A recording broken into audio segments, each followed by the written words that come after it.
Innal hamdalillah nahmaduhu wa nasta'inuhu wa nastaghfiruh wa na'udzu billahi min shururi anfusina wa min sayyiati a'malina. Man yahdihillahu fala mudilla lahu wa man yudlil fala hadiya lahu. Asyhadu an la ilaha illallah wahdahu la syarika lahu wa asyhadu anna Muhammadan 'abduhu wa rasuluh. Qala Allah ta'ala fil Qur'anil Karim, a'udzu billahi minasy syaithanir rajim. Ya ayyuhalladzina amanu taqullaha haqqa tuqatih wa la tamutunna illa wa antum muslimun. Rabbi shrah li sadri wa yassir li amri wahlul 'uqdatam min lisani yafqahu qawli. Amma ba'd.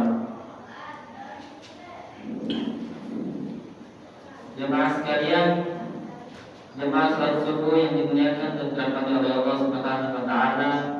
Pertama-tama marilah kita memanjatkan puji dan syukur kita kehadiran Allah Subhanahu wa taala yang telah memberikan kepada kita berbagai macam karunia dan nikmat sehingga sampai saat ini kita masih dapat melaksanakan salah satu kewajiban kita sebagai seorang muslim, yaitu salat subuh secara berjamaah.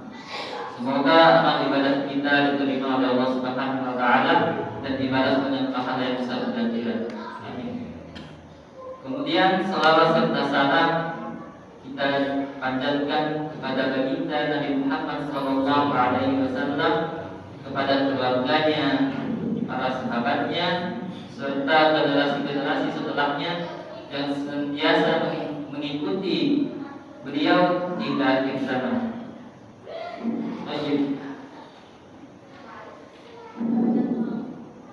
Jamaah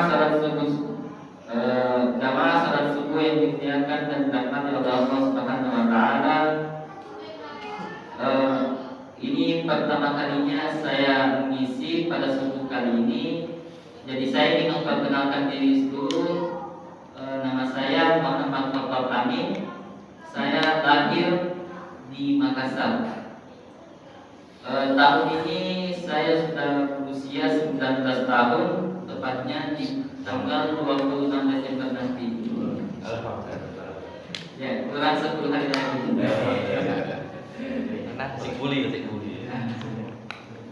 Saya pernah di Jawa, tapi sekarang saya sudah tinggal di Bengkulu, dan terakhir saya kemarin belajar di Kalimantan, sehingga akhirnya barulah dikirim ke Bangka Belitung ini untuk sebagai bentuk pengabdian kami.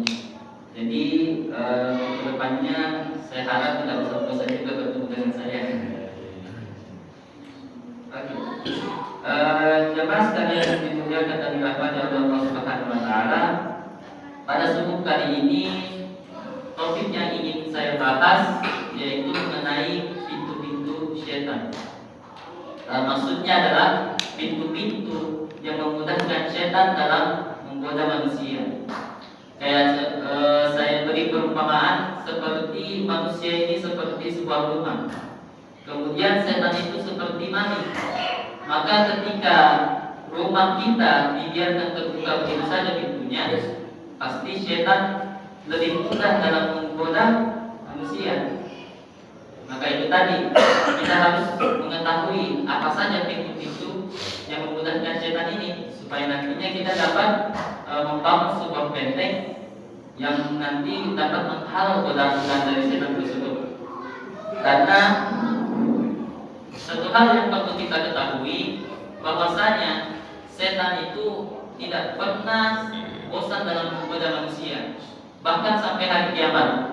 Dan ini merupakan ikrarnya iblis ketika dia diusir dari surga, maka dia minta sama Allah, Rabbi anzirni ila yaumi yub'atsun. Ya Allah, tangguhkan aku sampai hari mereka dibangkitkan. Maka Allah menjawab, innaka minal munzirin, engkau termasuk orang yang ditangguhkan. Kemudian iblis mengikrarkan sumpahnya, fabima aghwaytani la'aq'udanna lahum siratal mustaqim. Ya Rabb, sebagaimana engkau membiarkan aku, sebagaimana engkau menghukum aku agar tersesat, maka akan aku halangi mereka dari jalanmu yang lurus.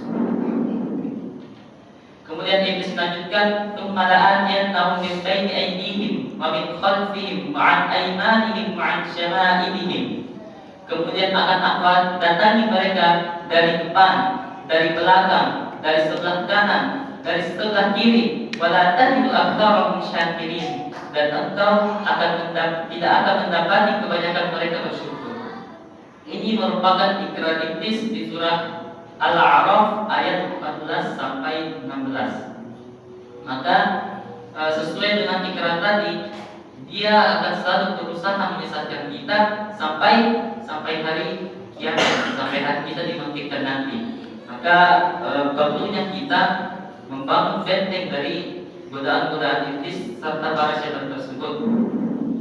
Kemudian di ayat setelahnya, setelah iblis mengikrarkan sumpahnya, Allah mengatakan, "Laman tabi'aka minkum la'amla'anna jahannama minkum ajma'in."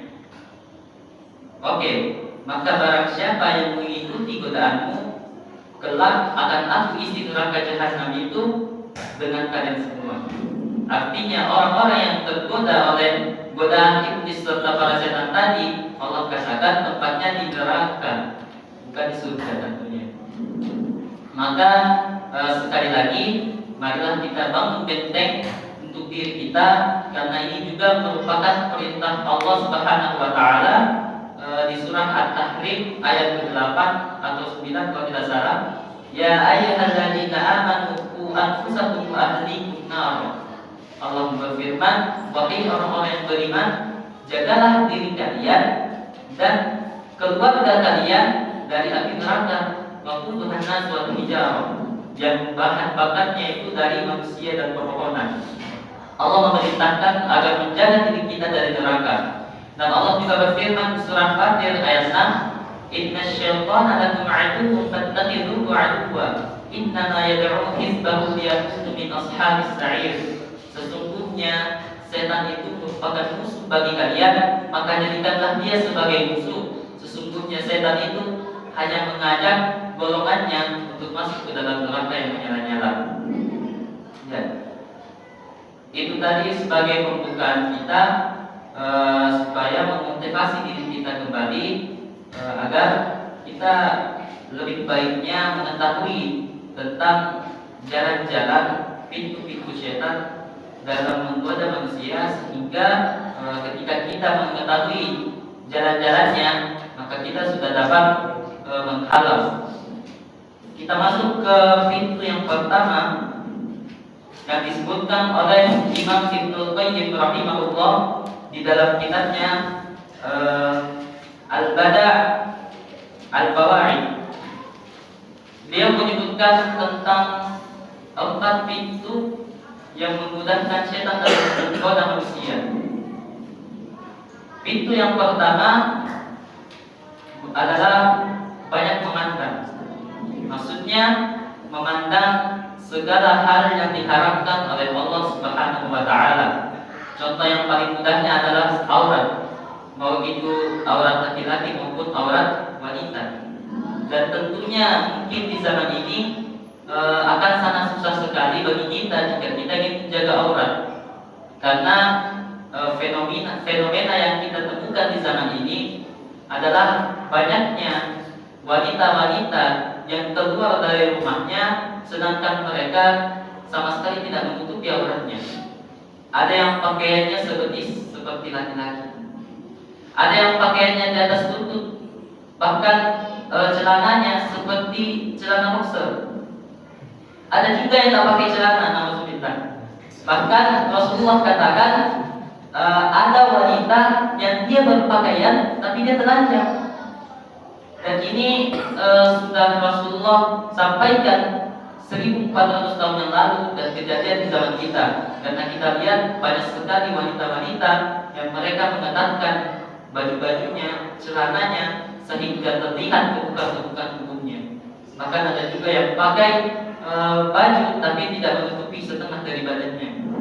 Mereka itulah yang disampaikan Rasulullah, wanita yang berpakaian tapi mereka itu telanjang.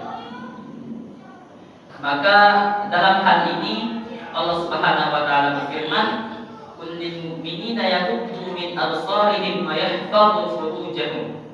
Katakanlah kepada laki-laki yang beriman supaya mereka menjaga pandangannya serta menjaga kemaluannya. Ini ada di surah An-Nur ayat 30, yaitu perintah kepada setiap laki-laki agar mereka menjaga pandangan dari hal-hal yang diharamkan Allah tadi, berupa aurat-aurat wanita, aurat laki-laki. Maka sudah menjadi keharusan, bahkan kewajiban bagi kita semua agar kita selalu menundukkan pandangan kita. Terlebih lagi ada seorang sahabat yang pernah bertanya kepada Rasulullah SAW, yaitu namanya Jarir bin Abdullah radhiyallahu anhu. Ia bertanya tentang pandangan yang tidak sengaja. Maka Rasulullah memerintahkan kepadanya supaya memalingkan pandangan. Ini hadis diriwayatkan oleh Imam Muslim. Dari hadis dan ayat-ayat tadi, maka sudah jelas bahwasanya kita harus selalu menundukkan pandangan kita. Ketika kita berada di jalan, kemudian kita melihat aurat-aurat wanita tadi yang mereka dengan sengaja menampakkan begitu saja, apalagi di bangsa ini yang mayoritasnya bukan mayoritas tapi 50% juga ada Cina, maka sering sekali akan kita dapati penampakan-penampakan seperti ini. Maka tentunya lebih baik ketika kita sudah melihat pandangan itu secara tidak sengaja, maka kemudian tentukan pandangan kita. Jangan kemudian tetap dipelototi terus, apalagi ketika diingatkan sama temannya, malah bilang tunggu 5 menit. Yang begitu sudah kena oleh sifat setan.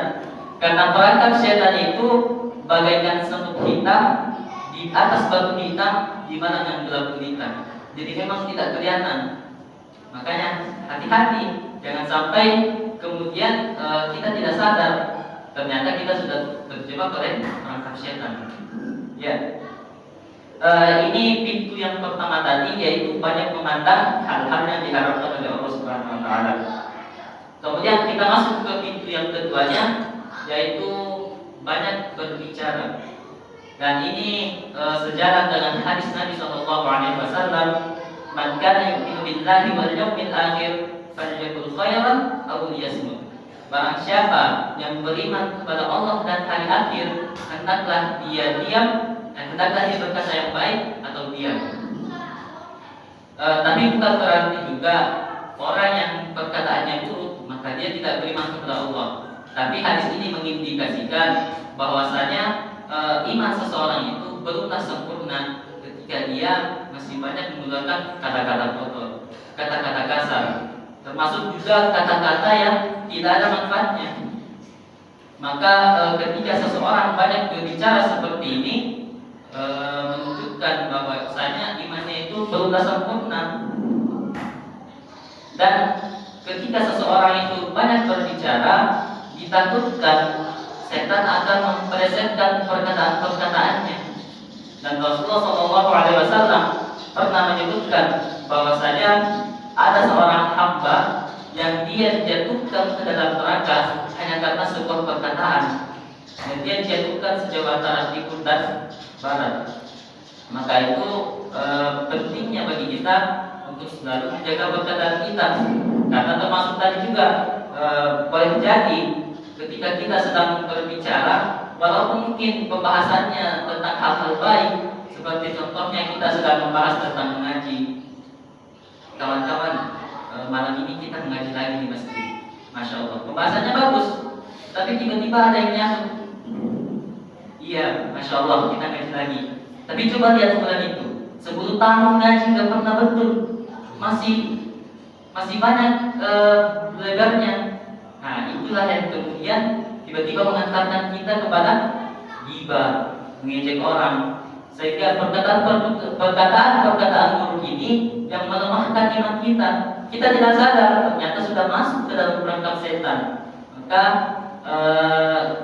hindarilah banyak berbicara, apalagi kalau mungkin hal itu kurang bermanfaat untuk kita lihat, maka lebih baik kita diam saja, supaya tentunya ini juga membuat kita terlindungi dari godaan-godaan setan tadi, supaya perkataan kita juga tidak dilesetkan oleh setan, serta menjaga marwah dan juga ukhuwah kita.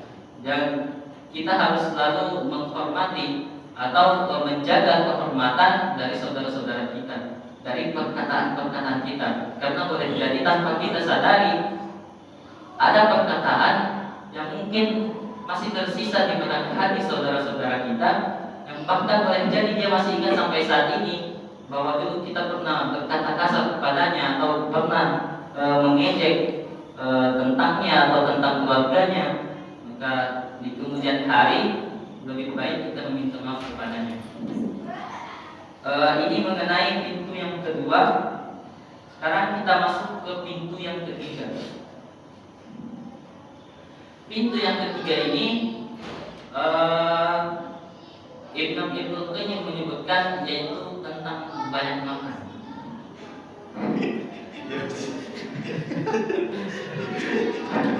Ya, banyak makan. Dan ini juga dalam sebuah hadis Rasulullah SAW menyebutkan bahwasanya tempat yang paling buruk diisi oleh anak Adam itu adalah perutnya. Karena ketika seseorang itu banyak makan atau berlebihan ketika dia makan, maka ditakutkan ketika dia mau beribadah dia akan malas karena dia sudah kenyang. Dan inilah yang merupakan cara yang menggodaan setan dan menggoda manusia. Karena ketika sudah malas, maka tinggal disentil saja sama setan langsung mental. Itulah menunjukkan betapa mudahnya setan menggoda manusia, apalagi ketika dia sudah malas. Apalagi misalnya ketika kita mau sholat, tapi ternyata perut masih lapar, akhirnya kita makan dulu.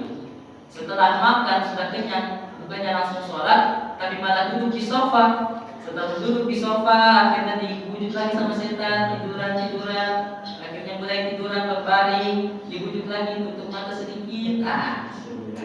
Itulah perangkap setan.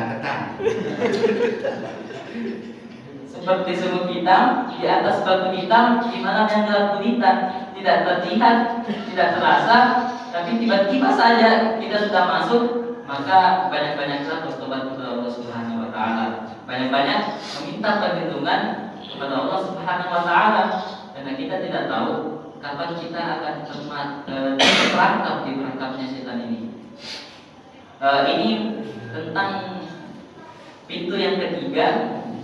Dan Rasulullah SAW bersabda, hendaklah ketika makan sepertiga untuk makanan, sepertiganya lagi untuk minuman, sepertiganya lagi untuk nafas. Jadi memang kita tidak boleh terlalu berlebihan ketika makan. Jangan sampai setengah makan, setengah minum, gak ada lagi buat nafas. Tidak ada.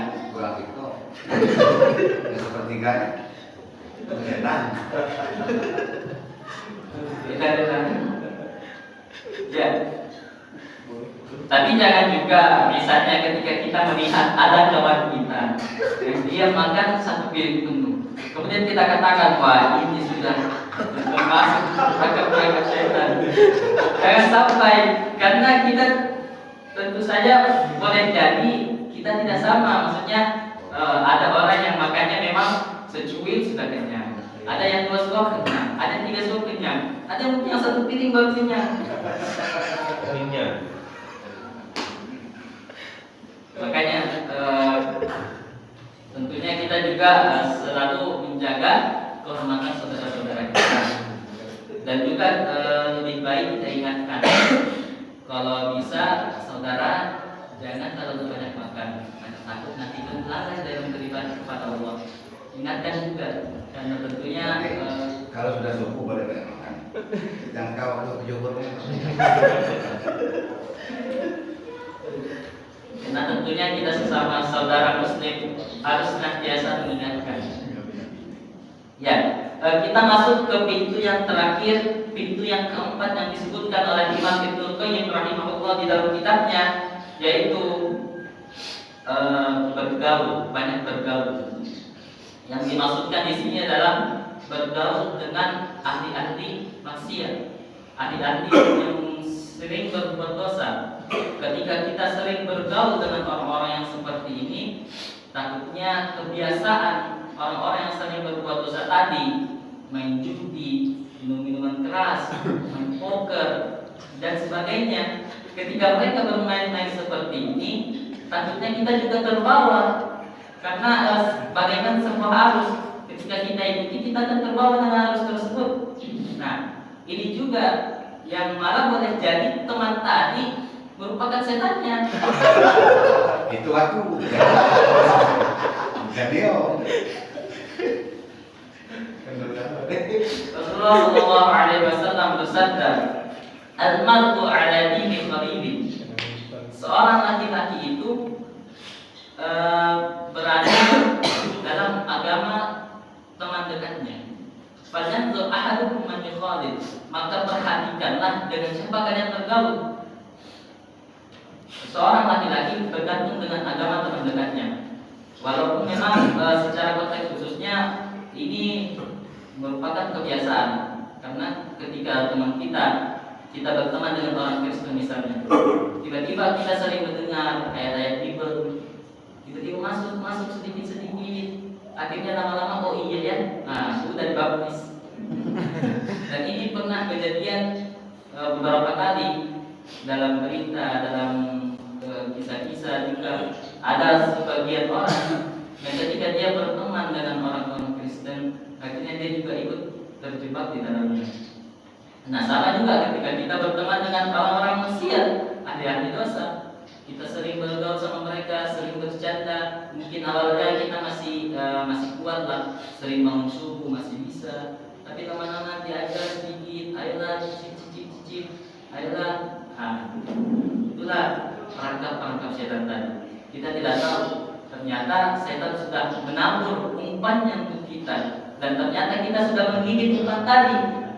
Maka bagaimana caranya kita meloloskan diri dari umpan tersebut adalah dengan kembali kepada Allah Subhanahu wa taala. Kembali, jangan sampai kita tertarik dalam berbuat dosa. Jangan sampai kita malah tidak mau lagi untuk bertobat, karena ada sebagian orang yang ketika dia sudah berbuat dosa sehingga akhirnya dia sudah banyak sekali berbuat dosa, tiba-tiba dia berpikir, oh saya memang sudah ditakdirkan berdosa, saya memang sudah ditakdirkan sebagai ahli maksiat. Kemudian dia lanjutkan perbuatan dosanya.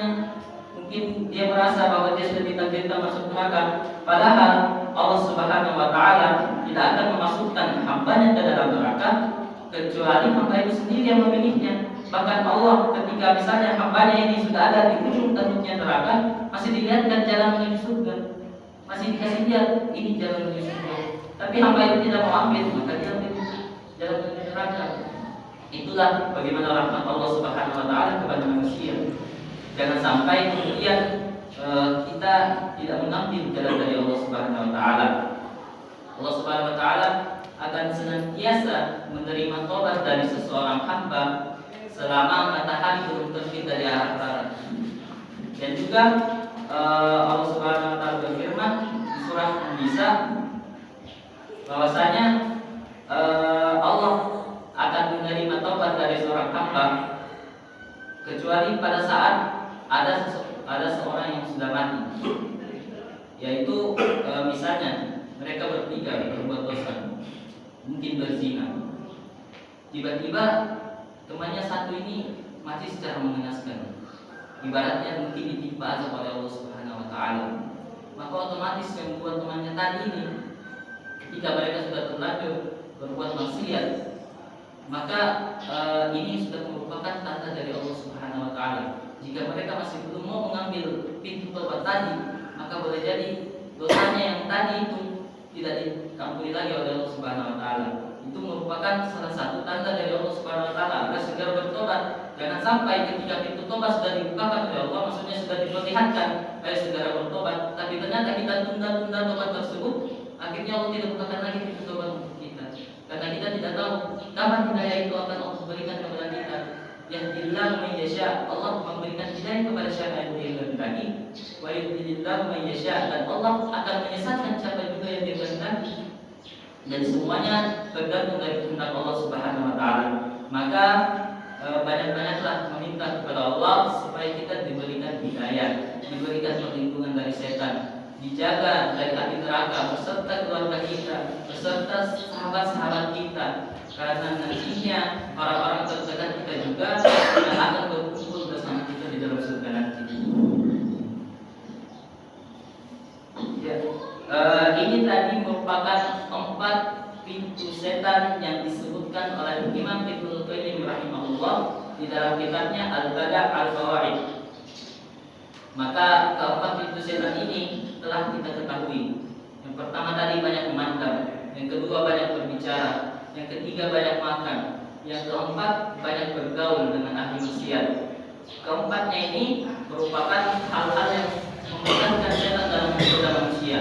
Apalagi kalau ketika keempatnya ini kita lakukan, maka di situ setan tidak perlu berusaha lagi. Mungkin dia cuma perlu bernafas sedikit saja, meniup-niup sedikit saja, manusia itu sudah seperti orang mabuk, sudah langsung termakan oleh hutang begitu saja. Maka jangan sampai keempatnya ini bahkan kita lakukan.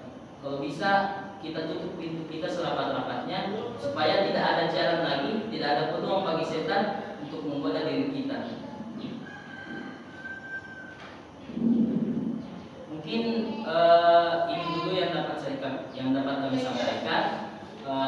Kami mohon maaf apabila ada kesalahan atau kekeliruan dalam perkataan kami, karena sejatinya memang kami tidak lepas juga dari yang namanya dosa dan berbuat salah. Maka dari itu apabila ada perkataan-perkataan dari kami yang mungkin keliru atau mungkin masih terbenak di dalam hati, mohon dimaafkan.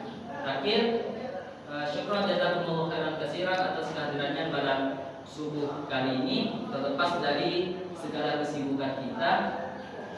Dan juga mungkin kalau kita masih ngantuk-ngantuk, ya terima kasih sudah hadir pada subuh kali ini. Dan marilah kita tutup dengan doa kafaratul majelis. Subhanallah wa bihamdihi, asyhadu an la ilaha illa anta, astaghfiruka wa atubu ilaik. Wabillahi taufiq wal hidayah. Wassalamualaikum warahmatullahi wabarakatuh. Waalaikumsalam. Jawab-jawab boleh?